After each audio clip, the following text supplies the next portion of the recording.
সালের 5 আগস্ট যে গণঅভ্যুত্থান ঘটছিল সেই গণঅভ্যুত্থানের মহানায়ক ছিলেন তারেক রহমানের নেতৃত্বে এই অভ্যুত্থান সংগঠিত হয়েছিল।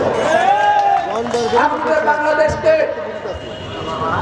ঐক্যবদ্ধকে বাংলাদেশের গণতন্ত্রকে সুসংহত করা, জনগণের ভোটের অধিকার ফিরিয়ে দেওয়া সবকিছুই তারেক রহমানের নেতৃত্বে চলছে। তারেক রহমানের নেতৃত্বে চলবে। তারেক রহমান বলতেছেন যতক্ষণ পর্যন্ত মানুষের ভোটের অধিকার নিশ্চিত না হবে, যতক্ষণ পর্যন্ত গণতন্ত্র সুসংহত না হবে, ততক্ষণ পর্যন্ত আমাদেরকে রাজপথে থাকার নির্দেশ দিয়েছে।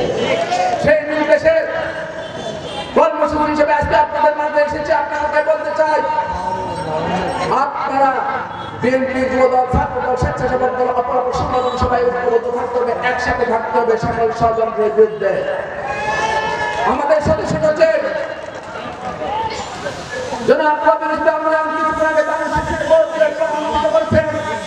দানের শীষের প্রমাণ যখন শেষ করে আমাদের ভুয়া আছে, তারা মহল্লা ভুয়া আছে, জনগণের উচ্ছ্বাস করে আমি বিশ্বাস করি সেই উচ্ছ্বাসের ষড়যন্ত্রকারীরা বেঁচে যাবে। যারা নতুনভাবে বাংলাদেশের এই অনির্দিষ্ট সরকারকে বিজয়ী করতে চায়, যারা বাংলাদেশের ক্ষমতাকে আঁকড়ে থাকতে চায়, যখন দানের শীষের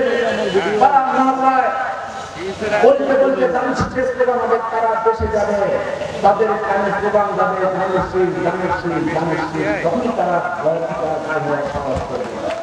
তাই আপনাদের অনুরোধ থাকবে, তারা মামলা সংঘাত করে দানের শীষ পাবেন, দানের শীষের মিছিল দেখতে হবে। কে নির্বাচন ডিক্লার করবো আর কে করবো না, এসব আমাদের দায় আসে না। আমরাই নির্বাচন ডিক্লার করে আমরাই নির্বাচন করবো। যারা ক্ষমতায় থাকতে চায় তাদেরকে বাংলাদেশের ক্ষমতা থেকে টেনে নামিয়ে দেওয়া হবে। আপনাদের আহ্বান থাকবে, সকল ঘুরে গিয়ে সেখানে করতে হবে। জনগণের কষ্ট হয়, মানুষের কষ্ট হয়, এমন কিছু করা যাবে না। জনগণ যারা বুঝতে পারে একসময় জনগণের মধ্যে স্লোগান দিতে থাকবে, যতক্ষণ না আসে কাজটা হবে। সেটা হলো ফাঁসি ফাঁসি ফাঁসি চাই, তুমি আপনার ফাঁসি চাই। কেন দুনিয়ার ফাঁসি চাই? দুনিয়ার ফাঁসি কেন চাই? দুনিয়ার ফাঁসি কেন চাই? হুজুর, দুনিয়ার ফাঁসি কেন চাই? জানতে হবে, বুঝতে হবে, বলতে হবে। না হলে ওই যে মানি না কেন মানি না, জানি না এই 5 বছর শাসন করার অপরাধে, 5 বছরের দুঃশাসনের কারণে বাংলাদেশের ক্ষমতায় আসতে পারে না। আর তার কন্যা সিস্টার দুঃশাসন 15 বছর শাসন করছে। আশা করি 75 বছর বাংলাদেশের ক্ষমতা এই খুনি আপনার যুবক দশায় বাংলাদেশের রাজনীতি তারা আশঙ্কা করবে না। তার বাবা এখন শর্ত দিচ্ছে, আমরা তোমাদের সাথে কাজ করতে চাই, আওয়ামী লীগকে কোনো একটু রাজনীতি করার সুযোগ দাও। যাদের কাছে প্রস্তাব দিচ্ছেন তারা রাষ্ট্র করেছেন এবং লড়াইতে এখনো অবতীর্ণ আছি। রাজপথে নামতে শিখেছি, জীবন দিতে শিখেছি, সহযোদ্ধাদের আত্মহত্যা দেখেছি, সহযোদ্ধাদের আত্মহত্যা দেখেছি। 28 অক্টোবর খুনি হাসিনার বিরুদ্ধে গর্জে উঠছিল এই মুক্তার সন্তান শামীমুল্লাহ নিজের জীবন দিয়ে গড়ে নিয়ে গেছে। গণতন্ত্র এর বাইরে অন্য কোনো মন্ত্র মানি না।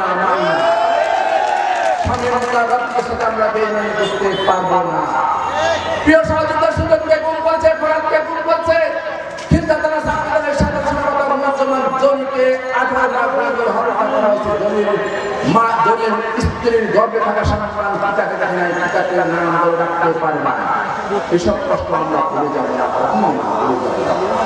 প্রিয় নেতা ছাত্রদলের শুনানি এসব কিছু দেশের জনগণ ভুলে যায় না।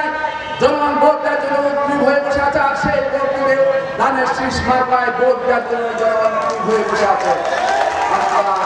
অবশ্যই বাংলাদেশের একক সুনির্দিষ্টভাবে আগামী সংসদ নির্বাচনে নির্বাচিত হয়ে বিএনপি সরকার রাষ্ট্র পরিচালনার দায়িত্ব নেয়। আর বিএনপি রাষ্ট্র পরিচালনার দায়িত্ব পেলে বিএনপি বাংলাদেশকে নিরাপদ রাখবে, বাংলাদেশকে নিরাপদ রেখে বাংলাদেশকে এগিয়ে নিয়ে যাবে। তারেক রহমানের ঘোষিত 31 কর্মসূচির মাধ্যমে সেই কর্মসূচি বাংলাদেশকে এগিয়ে নিয়ে যাবে। 31 কর্মসূচির অন্যতম একটি কর্মসূচি হল তিনি বলেছেন, যেহেতু আমি তিনি বলছেন যুবকদের মধ্যে যারা শিক্ষিত তাদেরকে কর্মসংস্থানের ব্যবস্থা করা হবে আর বেকার যুবকদেরকে 1 বছর বেকার ভাতা দেওয়া হবে অর্ধশিক্ষিত যুবকদেরকে ট্রেনিংয়ের মাধ্যমে বিদেশে কর্মসংস্থানের ব্যবস্থা করে দেওয়া হবে আর যারা রিক্সা শ্রমিক ভাই ব্যাংক চালায় তাদেরকেও প্রশিক্ষিত করে বিদেশি দূতাবাসের মাধ্যমে তাদেরকে বিদেশে যাওয়ার সুযোগ করে দেওয়া হবে প্রত্যেকটা কর্মসূচি বাংলাদেশের ইউনিয়নের দখলে আছে প্রত্যেকটা 31 বাজেট কর্মসূচি প্রত্যেকটা কর্মসূচি তাই যুবদলের কর্মীদেরকে বলবো আপনাদেরকে গতকাল আমরা নির্দেশ করেছিলাম আমাদের সেই কর্মসূচিগুলি লিখতে দিলে আপনারা প্রত্যেকটা করে এবং জনগণকে সচেতন করতে হবে আমরা কি করতে চাই আগামী বাংলাদেশকে কিভাবে বাংলাদেশের জনগণের সামনে উপস্থাপন করতে চাই সেই আশা প্রত্যাশায় আপনাদের কাছে বিদায় নেয় বাংলাদেশ জিন্দাবাদ বাংলাদেশ জাতীয়তাবাদী জিন্দাবাদ আদর্শের জনক শহীদ প্রেসিডেন্ট জিয়াউর রহমান আদর্শের জনক বেগম খালেদা জিয়া বিরোধী প্রিয় নেতা প্রিয় অভিভাবক বাংলাদেশের জনগণের কাছে